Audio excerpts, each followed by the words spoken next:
My name's Joe. This was after a casual drink with my colleagues at the end of the workday. I think it was a little past 8 o'clock at night.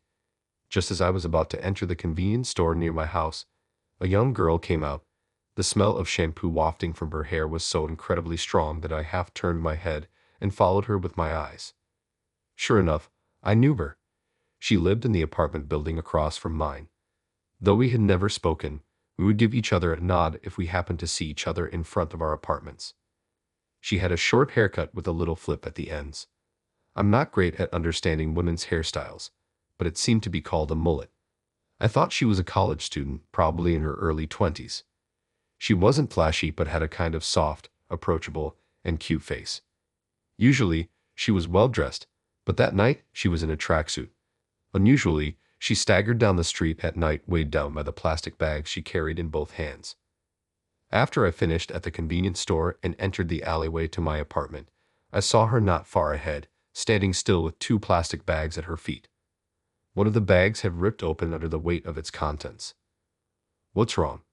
I asked what I called out. She looked up at me with a pleading expression. "It's just heavy." Following her words, I looked at the bags on the ground. Each bottle contained 42 gallons of mineral water, 8 in total. I thought it was a rather hefty purchase and decided to lend a hand. "I'll carry half of it.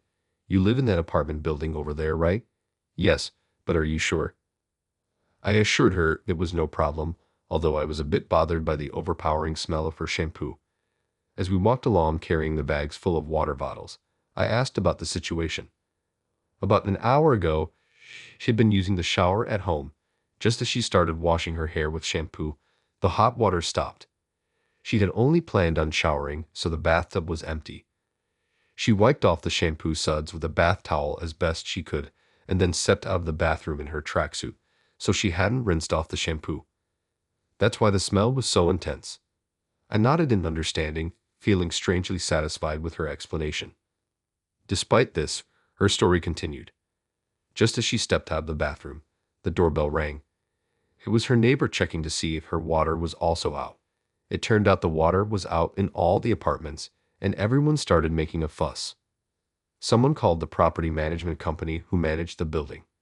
When they came to check, it turned out to be a problem with the water tank.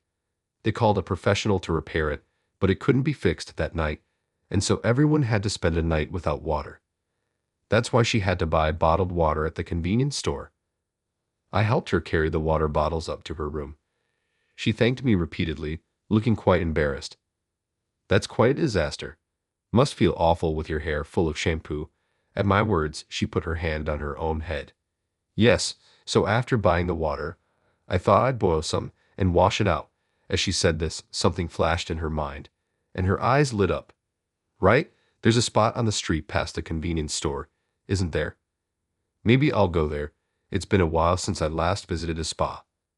"I wouldn't usually." I nodded, turned on my heel to leave, and then remembered something and turned back to her. "That spa, it's closed on Tuesdays." Her hand, which was inserting the key into the lock, suddenly stopped. Then she looked at me with her mouth gaping. There weren't any other internet cafes or the like where she could use a shower in this neighborhood. "If you'd like, you can use mine. It's old, and I keep it clean so it's not dirty." She lived in what you might call a fancy designer condo. In contrast, I lived in a 40-year-old two-story wooden apartment building. At best, it was of a retro design, but simply put, the decay was severe. It was a rickety old apartment, but I liked it. There wasn't any particular inconvenience, and the location was good. My room was on the second floor and got decent sunlight, and above all, the rent was by far the cheapest in this area. I even doubted whether it was a crime scene when I first moved in. The layout of the room was such that as soon as you entered the front door, the kitchen, about the size of a small dining room, was to the right, and a back bathroom unit was to the left, and there was just one larger room in the back. She was a little hesitant about my invitation, but losing to the unpleasant feeling of her hair, she eventually came to borrow the shower. She came to my room with a fearful look on her face, looked around with a curious look on her face, and then entered the bathroom immediately. I heard the sound of hot water running and pitter-pattering from the shower. I felt as though I was listening to a sound I shouldn't be hearing, so I turned on the TV in a hurry. "Thanks to you, I feel refreshed. I'm glad I could be of help." Exchanging these words, I saw her off from the doorway. A few days later, in the area where my apartment is located, there was a prior notice that due to power supply tightness, a planned power outage would be implemented for about 2 hours from around 7 o'clock p.m. It may be inappropriate for me to say this, but I was looking forward to a little taste of what a power outage would be like, if only for a couple of hours. At exactly 7 o'clock p.m., it became pitch dark outside the window. The lights in my room remained on.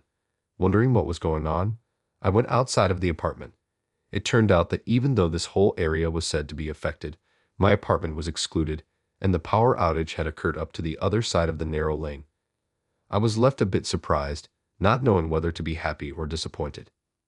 Then she came out of the condo across the street, which was affected by the power outage. When I greeted her, she also bowed her head, saying, "Thank you for the other day." Then she sighed and said, "It's a power outage this time. It's so annoying, and I have an exam tomorrow." She had heard the notice about the planned power outage, but it seemed like she was sure it would be cancelled. But still, taking the previous water outage as a lesson, she had stored some water in cases where water tanks are used in condos. Water is sent to each room using electricity, so if there is a power outage, water will also stop. And when the power really went out and the lights turned off, she thought she would try to imagine the exam questions in the dark, almost like a meditation. She was thinking about making some to calm down, but my place is fully. She was thinking about making some to calm down, but my place is fully electric. So not only do the lights not turn on, but I also can't get water or heat water. And so, far from calming down, she became frustrated and decided to go to a fast food restaurant near the station to study. I was about to tell her that in my room, the lights are on and I can heat water for her. But I decided not to. Instead, I said, "Well then, good luck, take care," and saw her off. Then, the next evening, when I was returning from work and about to leave the station, I saw her arguing with a station staff inside the ticket gate. "Good evening, is something wrong?" I asked. "Oh, Joe," she replied. I didn't remember introducing myself to her, but maybe she had seen my nameplate when she came to borrow my shower. "I don't have enough money for the train fare," she explained. "Train fare? How much?" I asked. She answered with a face that looked like the world was ending, 80 cents. 80 cents nowadays. I couldn't help but laugh out loud. But anyways, I lent her the money. Anyway, she successfully exited the train station and headed home with me. "I think I dropped my phone in the train," she said. She's always been one to go cashless, paying with her phone wherever she went. Of course, she carried a bit of cash too, but that day she had just finished her college exams and had an early dinner with her friends to celebrate. The restaurant they entered only took cash, and she used up most of the cash she had. Then she took the train, but she used her phone as her train pass as well. She was able to go through the ticket gate when she boarded the train with her phone, but after she got off, she lost her phone and couldn't get out of the station. When she explained the situation to the station staff, they checked for lost items but told her, "We have no matching reports yet. You can either wait a little longer or hope that the train crew finds it when the train she was on goes back to the garage." Regardless, she had to pay the train fare. It was okay to self-report the station she got on at, I suggested. She should have just said she boarded from the next station, but she honestly answered. As a result, the fare from that station was 80 cents more than what she had left in her wallet. If she had a debit card, she could have withdrawn cash from the ATM on campus, but she always left her debit card at home and relied on her phone. The next morning, she came to visit me out of breath as I was leaving for work. She had withdrawn cash from the ATM at a convenience store last night. Since she didn't have a landline at home, she searched for a public phone in the neighborhood and just contacted the railway company. Then she found out that her phone was stored as a lost item. "So, I'm going to go pick it up now," she said, running off. Then she came back to me as if she remembered something and paid me back the 80 cents I lent her yesterday. Watching her leave, I couldn't help but laugh. I felt like I had become her angel or something. The next weekend, while I was shopping at a nearby supermarket and checking out, I spotted her at the next register. She was unlearned, paying with her phone again. After checking out, I approached her at the batting station and spoke to her. "Hello, are you shopping?" I asked. She looked surprised for a moment, but as soon as she recognized me, she smiled and said, "We've been running into each other a lot lately, haven't we? Maybe we just didn't notice each other before. We might have been passing by each other all the time." We left the supermarket and walked home together. "Lately, I've been really unlucky," she said, looking up at the sky and shaking her shoulders back and forth in a bored manner. "I'm really fed up. I failed my college exam, made a mistake at my part-time job, and got scolded, and the other day when I was walking on the street, I even got pooped on by a crow." I chuckled through my nose. Hey, we all have times like that. Suddenly, she got an idea and said, "Hey Joe, can I use your kitchen today?" I said okay, but asked why. She answered that the reason she hasn't been lucky lately is because of the apartment she's living in. Since she moved there, she feels like her luck has turned bad. "I'm not good at cooking, but I'm good at making omelets. But the apartment I'm living in is all electric with an induction heater," she explained. She said that with an induction heater, she couldn't make an omelet the way she wanted.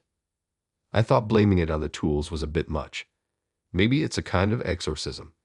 If I can make a good omelet with gas, maybe I'll move to a place that's not all electric, she said. I didn't expect the word exorcism to come out of her mouth. Sure, why not give it a try? I'll taste it for you. The omelet she made turned out overcooked and hard, far from delicious. Several more days passed. A major hurricane was approaching, and the company ordered us to finish work early. Just after 4 p.m., I left the office and got on the train for home. As predicted, the weather was threatening, with strong winds blowing and ominous thick rain clouds hanging in the sky. I did some shopping at the usual supermarket on the way home and hurried back to my apartment. When I got there, she was sitting alone in a squatting position in front of my door. "What are you doing? Is something wrong?" I asked. She looked up with a sad face and told me that a group of friends from her college club, who she was very close with, had organized a mixer a few days ago. She found out today that she was the only one not invited. She said she felt left out. What a foolish thing to worry about. "Well, that's youth for you," I said, laughing off the situation. "Anyway, the wind is getting stronger and it's starting to rain. The storm is coming. You should go home, or would you like to come in?" To my surprise, she said she would like to come into my apartment. The storm was getting closer, and the wind and rain were intensifying. My 40-year-old, poorly constructed apartment was making all sorts of creaking and groaning noises. She looked anxious the whole time. She probably has never heard such noises in her fancy apartment. "Are you going to eat with me?"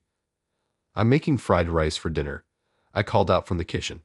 She happily accepted the offer and came to the kitchen. I placed the frying pan on the gas stove, added some oil, and started tossing in the ingredients one by one. With a swift backward pull, I tossed the fried rice in the air with the pan. "Wow, you were good." "Can I try?" she asked. I handed over the pan to her, who was very motivated. She shut the pan. Once the fried rice in the pan didn't budge, with a serious look on her face, she tried it again, putting more strength into it.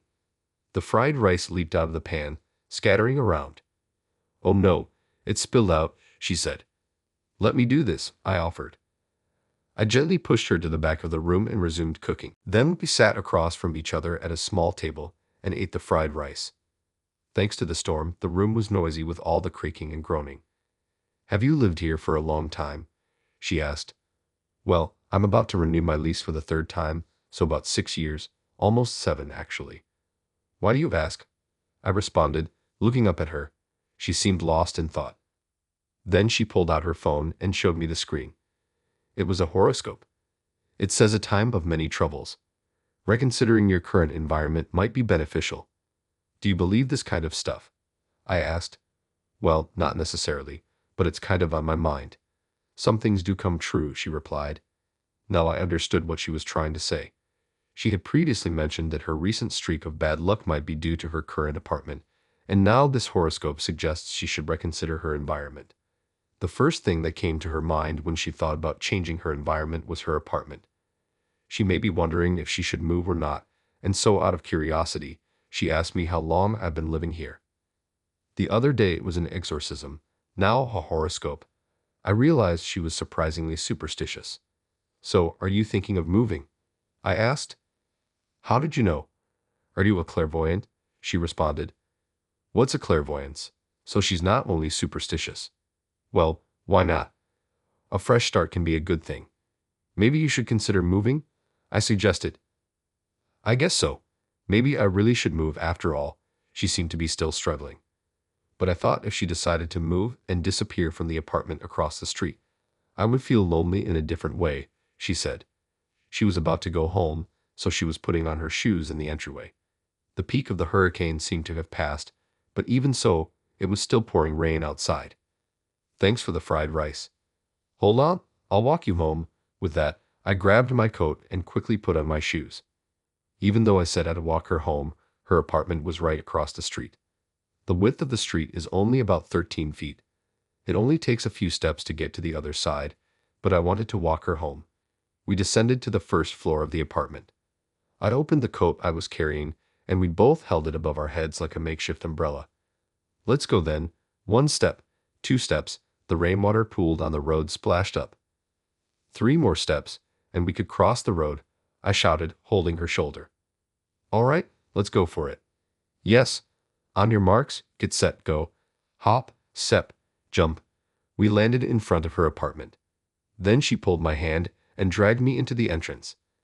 I decided I'm going to move. So you decided. I regretted a bit for telling her to move unnecessarily. Can I have your contact? When she'd asked, I gave her my cell phone number. She saved that into her smartphone. I'll send you an email later. I silently nodded and said goodbye to her. A month later, she left the apartment across the street. I thought I would feel lonely not seeing her face anymore, but that was not the case. Instead, I became busier because I'm exchanging emails with her many times a day. How did you like today's story?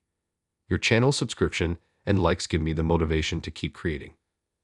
I'm also looking forward to reading your comments. See you in the next video.